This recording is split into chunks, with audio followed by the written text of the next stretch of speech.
Rieccoci Presidente, vediamo se dalla regia mi possono mettere in onda il messaggio che non ero riuscita a leggere prima, che così lo vediamo un attimo insieme. Eccolo qua. Allora, manifestazione meravigliosa quella degli aquiloni a Jesolo, e dimostra come le spiagge possono essere parchi di eventi eccezionali senza creare danno all'ambiente. Non c'è interesse a rovinare l'ambiente che ti dà da vivere. E qui appunto c'è utilizzo anche rispettoso, però fruizione in modo diverso, quello che dicevo un po' all'inizio, no, della spiaggia stessa, non solo per prendere il sole ma per creare eventi che vanno oltre la stagionalità normale. A questo proposito abbiamo già dei dati di proiezione per cosa vi aspettate insomma dalla stagione che si aprirà tra non molto, e se c'è stata una continuità in qualche modo quest'anno? Guardi, mi lasci al volo fare le mie congratulazioni del Consorzio di Jesolo e all'amministrazione comunale che hanno voluto ripetere questa manifestazione già avviata l'anno scorso, e soprattutto ricordare un caro amico che era Andrea Tauro, che ci ha lasciato da qualche tempo, che è stato il vero ideatore di questa manifestazione, che riscosse già molto successo l'anno scorso, ma quest'anno in questa seconda edizione, grazie anche ad un bellissimo weekend, ha veramente visto Jesolo letteralmente invasa da tanti turisti, e ha ragione il vostro teleascoltatore, le spiagge possono essere sicuramente dei palchi importanti per questi eventi anche al di fuori di quello che è il fenomeno turistico stagionale nella sua normale accezione. Detto questo, il termometro per la stagione 2023 è indubbiamente molto molto buono. Abbiamo avuto degli indicatori durante questi mesi trascorsi in giro per l'Europa a fare promozione. Vedete qui alle mie spalle il logo di Benisense, che è appunto il contenitore che ormai dal 2017 si occupa in sinergia e per conto di Regione del Veneto di fatto della promozione del termatismo balneare, quindi la rete di impresa che raggruppa tutte le spiagge a cui anch'io appartengo, di cui Union Mare è una componente fondamentale. Insomma, io sono uno tra quelli che da subito ha creduto alla necessità di questa promozione a livello coordinato su tutta la costa. Ebbene, insomma, a Monaco di Baviera, a Vienna, a Praga, nelle tante fiere che abbiamo fatto in quest'inverno, abbiamo visto che c'è sempre più una crescente voglia di mare, di Veneto e di località del Veneto.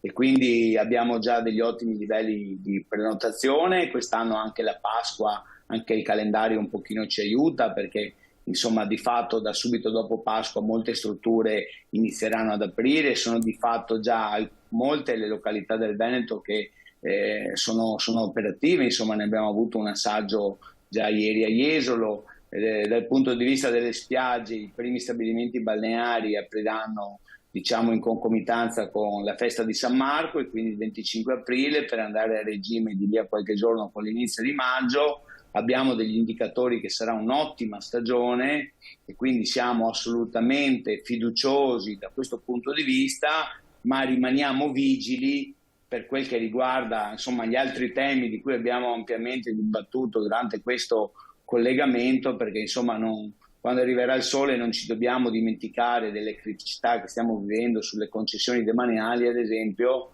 perché è evidente che quello è un tema centrale anche nella programmazione delle attività degli anni a venire. Assolutamente. Un altro messaggio, parliamoci chiaro, il nuovo rilascio delle concessioni si basa sul fatto che si vogliono portare a casa 15 miliardi, altro che libera concorrenza.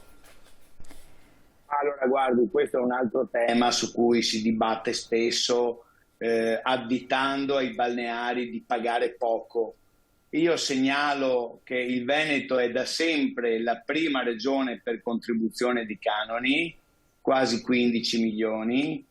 Sono tanti, sono pochi, ma guardi, i balneari veneti sarebbero persino disponibili a pagare di più, chiederebbero in cambio che quelle risorse potessero rimanere sul territorio, cosa che oggi non avviene, per cui solamente un 5% rimane qua e il resto va a Roma. E questo ad esempio ci mette in condizione di dover andare poi a sottoscrivere i partenariati con la Regione del Veneto e a cercare la collaborazione dell'onorevole Rosanna Conte per andare sullo scenario internazionale ad attingere i fondi europei per fare la difesa delle coste. Quindi qui il tema non è si paga tanto, si paga poco. È chiaro che la devoluzione fiscale e il federalismo ha anche un aspetto nell'ambito demaniale, perché se da una parte esistono territori come questi che hanno già un'expertise e un'esperienza su quello che ad esempio è lo stato dell'arte del rilascio di nuove concessioni, abbiamo regioni come la Sicilia, dove la stragrande maggior parte dei comuni ancora non hanno una mappatura delle coste e quindi come sono molto più indietro da un certo punto di vista rispetto alla situazione che viviamo noi, rispetto a quella che vivono altri territori.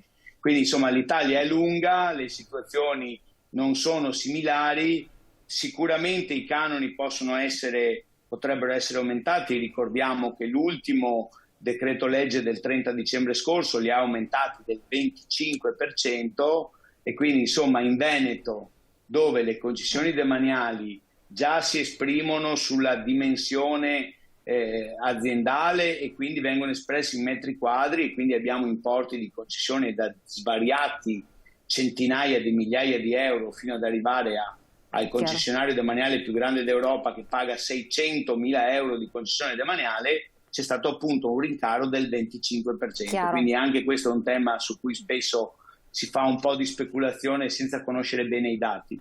Perfetto, guardi, il tempo è volato Presidente, io la ringrazio tantissimo, parleremo un'altra volta magari di difesa delle coste che è altrettanto importante e di altri provvedimenti che possono essere significativi. Intanto io la ringrazio e le auguriamo buon lavoro naturalmente, buona stagione, chissà che possa essere veramente proficua e tra l'altro sotto vari profili anche per l'occupabilità delle persone, perché questo è un altro capitolo che abbiamo appena accennato ma bisognerà anche questo affrontarlo. Quindi grazie a Alessandro Berton, Presidente Unimare del Veneto.